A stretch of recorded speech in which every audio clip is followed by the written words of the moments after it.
I love you সেনবাবু। ফেসবুকে post স্বস্তিকার। Crush খাইয়া নিজেই ক্রাশড। কার জন্য লিখলেন 44-এর এই নায়িকা? Hi everyone, welcome back to my channel Anjana Banerjee blogs.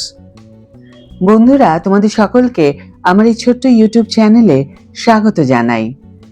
অভিনেত্রী মনে করেন এখনো বেশ কয়েকটা প্রেম করার সময় আছে তার হাতে।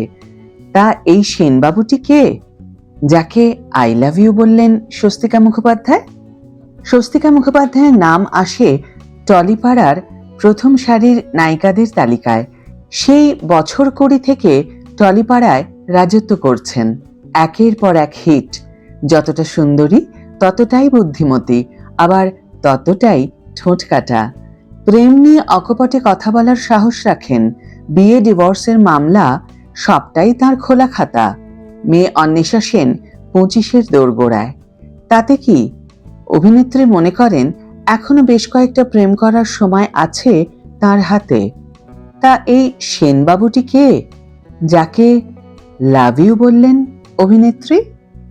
এই সেনবাবুটি হলেন একেন সেন, মানে একেন্দ্র সেন, পুলিশ গোয়েন্দা একেন্দ্র, যিনি বইয়ের চরিত্র হলেও বছর কয়েক ধরে ওয়েব সিরিজ এবং সিনেমা নিয়ে দর্শক মনে করছে রাজত্ব। সম্প্রতি মুক্তি পেয়েছে দ্য একেন বেনারসি বিভীষিকা, আর সেই ছবি দেখেই নিজের ভালোবাসা জাহির করলেন স্বস্তিকা। লিখলেন, ক্রাশ খাইয়া নিজেই ক্রাশড হইয়া গেলাম। এই একেনটা বেস্ট একেন। আমি তো এমনিও ফ্যান, অমনিও ফ্যান। আমি সব একেন দেখেছি, সিনেমা, সিরিজ, সব। ক্রাশবাবু স্যার, আপনি ম্যাগনিফিসেন্ট। হ্যাশট্যাগ অনির্বাণ চক্রবর্তী।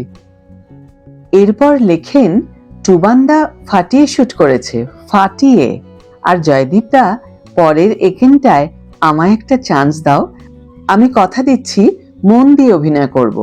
দারুণ হয়েছে, জাস্ট দারুণ। আই লাভ ইউ সেনবাবু। এর আগেও এক সাক্ষাৎকারে অনির্বাণকে নিয়ে ক্রাশ খাওয়ার কথা অকপটে বলেছেন স্বস্তিকা মুখোপাধ্যায়। স্বস্তিকার ওপর ক্রাশ আছে বলেছিলেন অনির্বাণ এক সংবাদ মাধ্যমে। আর তা স্বস্তিকার কাছে এসে পৌঁছতেই অভিনেত্রীর জবাব ছিল, আমারও অনির্বাণের উপর ভীষণ ক্রাশ আছে। বলে দেবেন প্লিজ? কাজের সূত্রে স্বস্তিকাকে শেষ দেখা গিয়েছে দুর্গাপুর জাংশন সিনেমাটিতে। টি থ্রিলার ঘরানার ছবি, যেখানে স্বস্তিকা এক সাংবাদিকের চরিত্রে অভিনয় করেছেন, আর বিক্রম চট্টোপাধ্যায় রয়েছেন পুলিশ অফিসারের ভূমিকায়।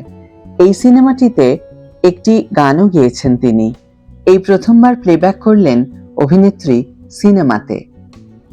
আজকের ভিডিও এখানেই শেষ করছি বন্ধুরা। ভিডিওটি যদি ভালো লেগে থাকে তাহলে অবশ্যই একটা ছোট্ট করে লাইক দিও, শেয়ার করো বন্ধুদের সাথে, কমেন্ট করে জানিও তোমাদের মতামত।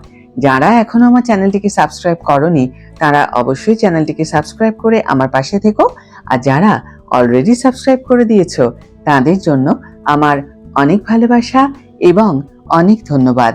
আজ তাহলে বিদায় বন্ধু, দেখা হবে পরের ভিডিওতে। ভালো থেকো, সুস্থ থেকো, সঙ্গে থেকো।